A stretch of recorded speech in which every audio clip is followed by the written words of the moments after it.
किस पेड़ का पत्ता हीरा से भी महंगा है? आजकल सोशल मीडिया की इस दुनिया में कई ऐसे मुश्किल प्रश्न वायरल हो रहे हैं जिसे पढ़कर आप भी सोच में पड़ जाएंगे। आजकल जॉब इंटरव्यू में भी कई ऐसी कठिनाई और उलझने वाले सवाल पूछे जाते हैं जिसका जवाब दे पाना बहुत ही कम लोगों के बस में होता है। साथ ही बढ़ती प्रतियोगिता के कारण कई बार हमारा मनोबल टूट जाता है, लेकिन यही प्रश्न हमारी दिमाग अवस्था के लिए बहुत अच्छे होती है। आज हम भी आपके लिए दो ऐसा सवाल लाए हैं जिसका जवाब देना आपको लिए हो जाएगा बेहद कठिन।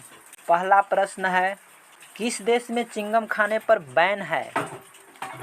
दूसरा सवाल है, किस देश में 2 बच्चा पैदा करने पर सज़ा मिलती है? हमें कमेंट बॉक्स में बताएं।